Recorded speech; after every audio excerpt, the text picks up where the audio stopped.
Your main event of the evening, 2 out of 3 falls with a 1-hour time limit. In the blue corner, Playboy Gary Hart presents from Buffalo, New York, the Maniac Mark Lewin.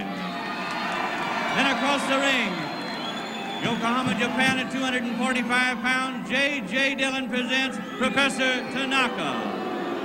Your referee, Bronco Lubitz. 2 out of 3 falls, 1-hour time limit.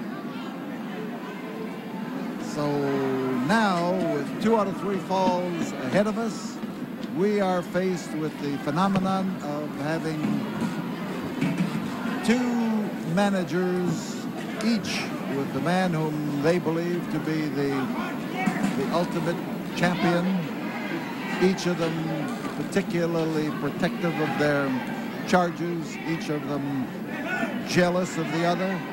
But that is only on the outside of the ring. On the inside of the ring, we've got Maniac Mark Lewin and Toru Tanaka, and it would be hard to find in any day's journey 2 guys who are tougher in different aspects of the wrestling world. I think that Mark Lewin probably knows more American-style wrestling than Toru Tanaka does, and Mark Lewin has a good background in the Oriental arts. Then in the other corner, Tanaka is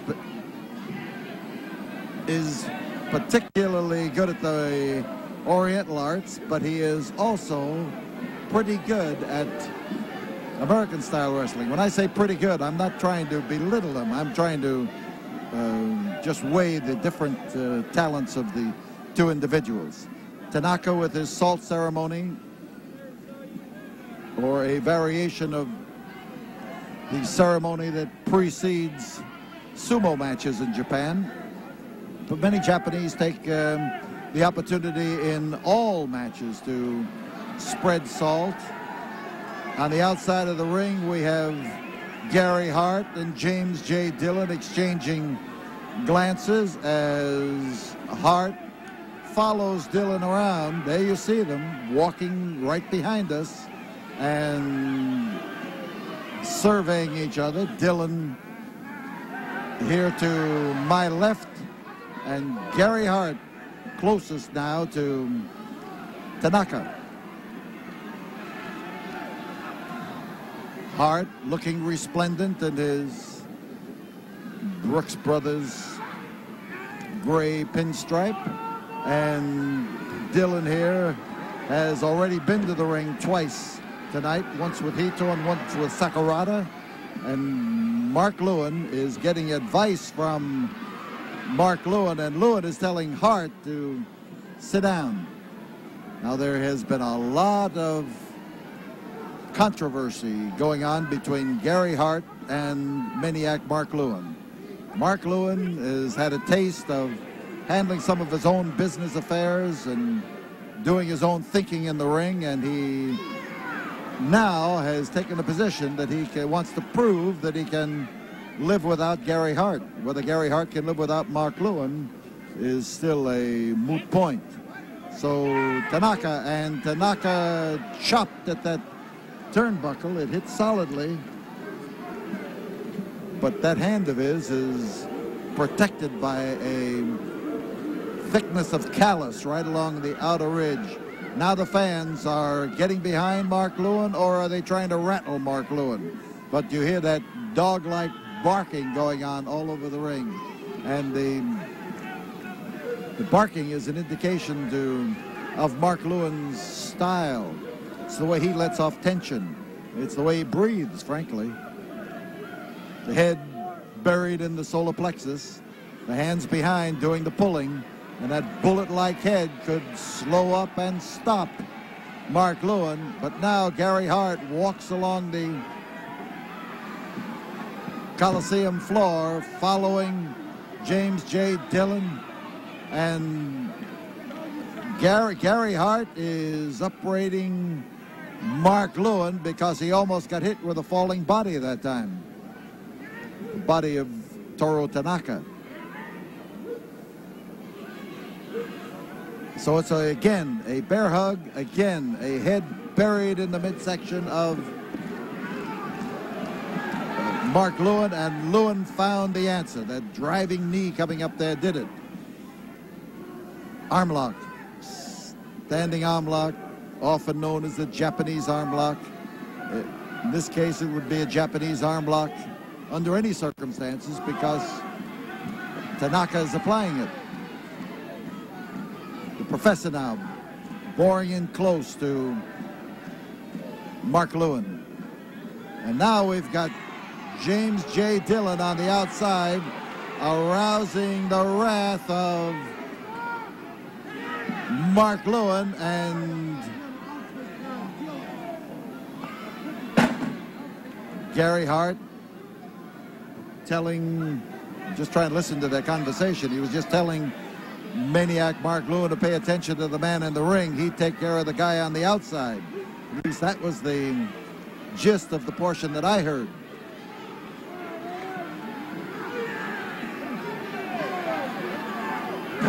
The chop on the shoulder. And Lewin right now giving Professor Toru Tanaka a taste of the mixture of styles. The chop borrowed from Oriental wrestling and the arm block borrowed from our own style. Surfboard hold, we call it. Double arm lock, some people call it. And the powerful arms of Tanaka. And Tanaka is a powerfully built individual, solid right down into his well-bandaged ankles. And now the Hart is up there raising sand with referee Bronco Lubitsch, and claims that Tanaka actually capitulated but did it in Japanese. Here is Tanaka's attack as Dillon and Hart carry on a verbal war on the outside. Mark Lewin is caught in a grip on his trapezius muscles. That arm of his bounces and waves around, and he is trying to work his way up to his feet so that Tanaka will be unable to get full pressure. Gary Hart reaching out with his arms, not in supplication, surely, but reaching out with his arms to contact Mark Lewin. Lewin did not take the bait. He did not succumb. Now we've got Dillon around on Hart's territory, a little bit to the right with that camera. Hart is arguing with James J. Dillon.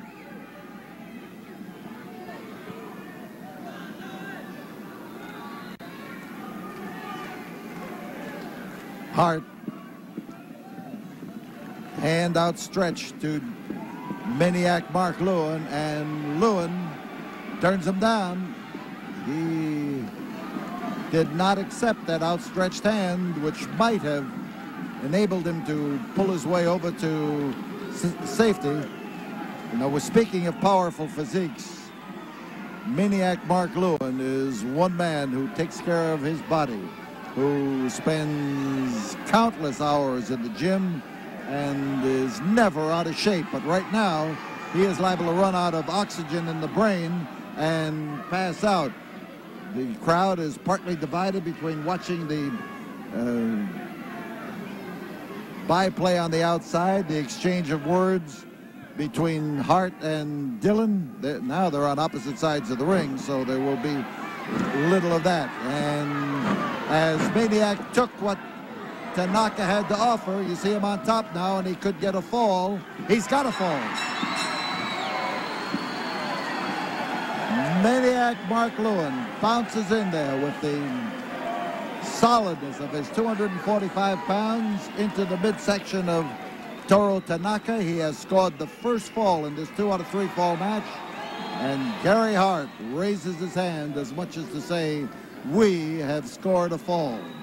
Always with managers, it is we or I. But in this particular case, Lewin won the fall. We'll be back here in a moment, right after we have this word from the studio. The bell has not yet sounded for the second fall of this event, but Maniac Mark Lewin is a fall ahead. Referee Bronco Lubitsch has gotten Jim Dillon out of the ring, and Gary Hart has not yet gotten out, but right now he is stretching his luck because by staying in there he came across one of those frequent arguments that have sprouted between he and Gary Hart. Hey! Maniac Mark Lewin, first drop kick I have seen him throw in a long time. But again, he comes up with an educated pair of feet, and he is setting Toru Tanaka up for destruction. They are on the floor right here alongside of us, and salt bounces all over the place as Tanaka hits the ring apron. Jim Dillon made a hasty retreat in front of Lewin, but Lewin right now pursues him to carry the action into the ringside, and again he misses with that powerful chop, and you hear that hand hit this canvas and you know things are going on. James J. Dillon coming after Maniac Mark Lewin, ripped across his face and his eyes, and now we've got Tanaka coming back to it, and the action now has included the pair of managers. Here's Tanaka in the commanding position as he takes over on Lewin to chop away at him. But Dillon again, like a vulture on the outside of that ring, takes over on Lewin the moment he feels that Lewin is not in a position to retaliate.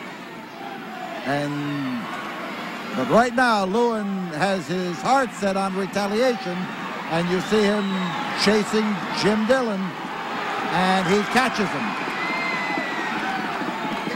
So we've got Tanaka, we've got Dillon, and Dillon into the ring post and down. Oh, how he slammed into that post.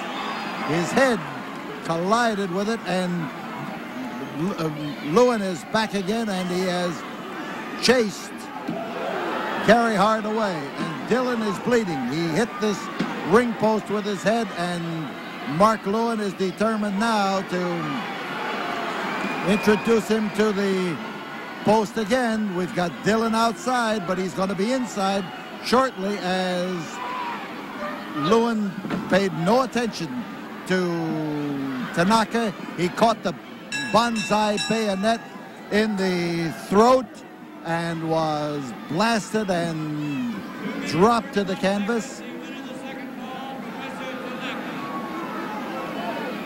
So here we have the rare spectacle of one manager bending over the wrestler and shouting at him, and in the other corner the wrestler bending over the manager and trying to revive him. But James J. Dillon is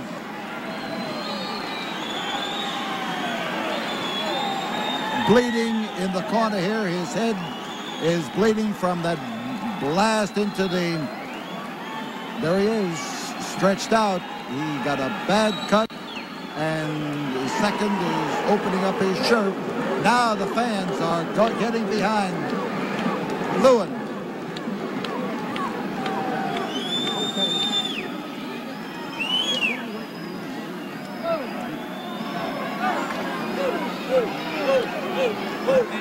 But you see Lewin, he's determined to turn his attention to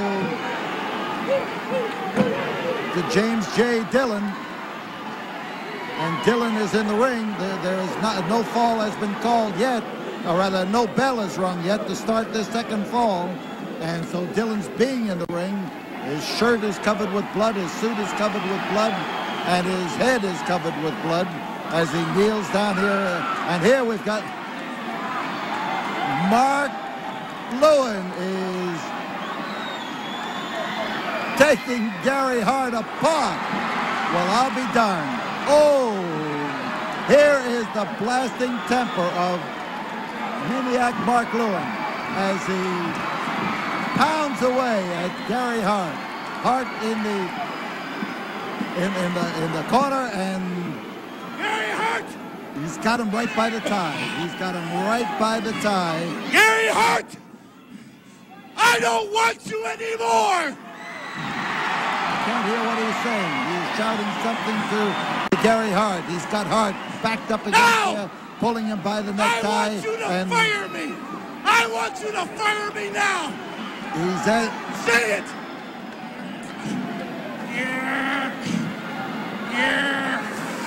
Gary Hart is being asked being told to tell these people that he has nothing more to do with Maniac. All right. Lewin. Don't ever stand in my corner again. And Lewin comes around to use Gary Hart as a punching bag.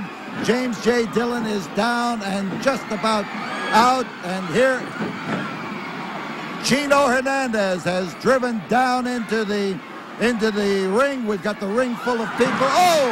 And Chino missed a drop kick and hit Toru Tanaka. And Lewin is on top. And there's a 3 count. And the 3 gives it to Maniac Mark Lewin in 2 out of 3 falls. And there is Tanaka through the ropes. Here is James J. Dillon getting it as Maniac Mark Lewin turns in what has to be the crowd-pleasing performance of the year. And Jim Dillon, his legs going out from under him, falls to that canvas.